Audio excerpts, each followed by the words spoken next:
메가스터디 회장이 한 고등학교에서 강연을 하는 내용이 논란이 일고 있는데요. 어떤 강연 내용일지 함께 보시죠. 10대가 출산하면 대학 진학 결정권을 열어줘야 한다. 대학 가는 것보다 애 낳는 게 더 중요하다. 과거 공부를 못했던 과외 제자에게 성매매 여성보다 못하다. 그들은 화대라도 받는데 거꾸로 돈을 바친다. 라고 얘기를 해서 논란이 일고 있습니다. 고교생들을 대상으로 한 강연인데, 자, 이 메가스터디 측은 저출산 문제를 강조하다 보니 저랬다라고 하고 있지만, 특강을 들었던 학생들은 성적 수치심을 느꼈다, 불매하겠다, 고딩 엄마 아빠를 장려하고 있다. 일부 학부들이 학교에 항의를 하는 항의까지 나왔습니다. 자, 메가스터디 측 해명입니다. 손주은 회장의 저 강연 내용과 관련해서 저출산 문제를 언급했다. 공부를 통해 자기 미래를 바꾼 학생의 일화를 이야기하는 과정에서 나왔다. 하지만 의도와 달리 학생이 불편함을 느낀 표현이 있다면 사과하겠다라고 밝혔는데요. 논란이 됐던 강연 내용 다시 한번 볼까요?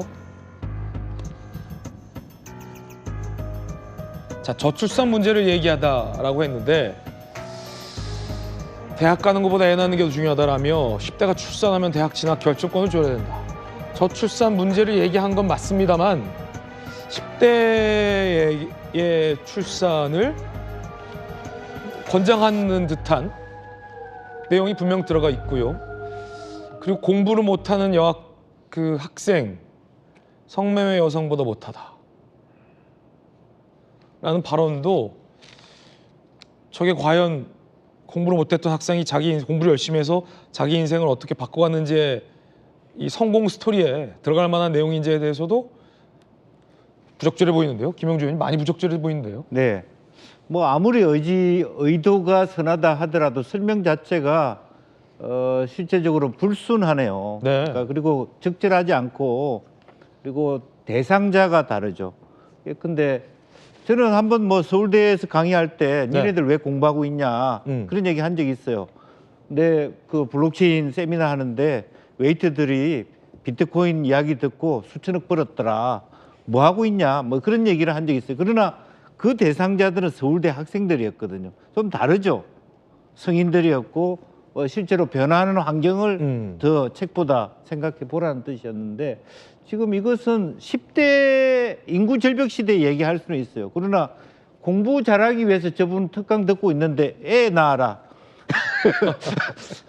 그 황당한 강의의 요지에 벗어난 거 아닙니까? 아니, 고교생에게 예. 애 낳으라. 당신 그 어떻게 공부 잘할까요? 때문에 저분을 초청했는데 공부하지 말고 너 별로 자질 없으면 임신이나 해. 네. 이런 메시지는 너무너무 잘못된 것이죠.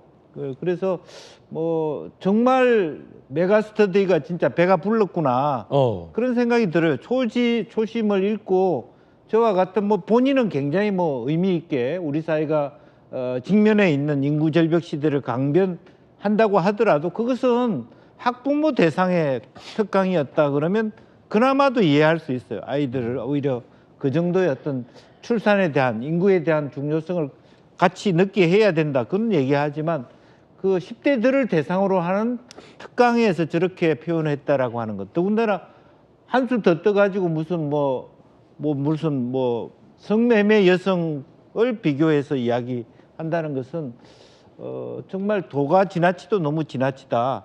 그리고 저분이 못 배운 분들도 아니잖아요. 요 앞에 앉아 계시는 분하고 다 친한 분들인데, 네. 예, 그런 면에서 경각심을 좀 가르쳐야 될 것 같습니다. 공부 못한 학생과 성매매 여성을 비교하면서 차라리 성매매 여성이 낫다라는 발언도 상당히 좀 부적절한데, 정혁진 변호사님. 네네. 아니, 어떻게 이런 비유가 가능합니까? 메가스터디 학원 그룹의 회장님인데, 그러면 공부 못할 거면 가서 성매매나 해라, 뭐 이런 얘기로도 오해될 수 있는 여지가 있어서 남학생이든 여학생이든 모두 다 불쾌했을 것 같아요. 손주은 회장 이야기는 제가 선회를 갖다 해보면 대학이 옛날만큼 중요하지 않다. 저희가 대학 들어갈 때만큼 지금은 그렇게 중요한 게 아니다. 저희 때야 좋은 대학 들어가고 그러면 뭐 인생이 뭐 이렇게 좀 좋은 편한 면이 있었고, 그 수혜를 입은 사람 중에 하나가 저라고 생각을 하거든요. 그런데 지금은 저희 때와 같지 않을 것이다. 이거를 손주훈 회장이 제일 잘 아는 거예요. 왜냐하면 손주훈 회장이 사교육해가지고 재벌되지 않았습니까? 그래서 사교육해서 본인이 재벌이 됐지만 그렇기 때문에 사교육에 대한 문제의식이 그 누구보다도 강하다. 이런 부분들에 대한 본인이 소신이 있었던 것 같고요. 그다음 두 번째는 뭐냐면은 많은 분들이 손 회장뿐만 아니고 제가 아는 많은 어르신들이 우리나라 인구 문제에 대해서 굉장히 많이 걱정하시거든요. 그러니까 똑같은 그러한 걱정을 한 것이었다 그런 생각이 드는데 그런데 결론적으로는 김영주 의원님 말씀하신 것처럼 비유가 적절하지도 않고 비유가 잘못됐다. 네. 일단은 그런 생각이 들고요. 그다음에 손 회장님이 이제 다변이고 달변이고 거침이 없는데 왜냐하면 평생 그 입시생들 상대로 이야기를 갖다가 하신 분이에요. 그러니까 제가 진짜로 제 아는 사람들한테 우리 애들한테 물어보면요. 손주훈 회장은 진짜 거의 뭐 신적인 존재 막 그렇더라고요. 그러니까 말씀을 저렇게 이렇게 거침없이 했던 것 같은데 앞으로는 굉장히 조심해야 되지 않을까 그런 느낌. 네.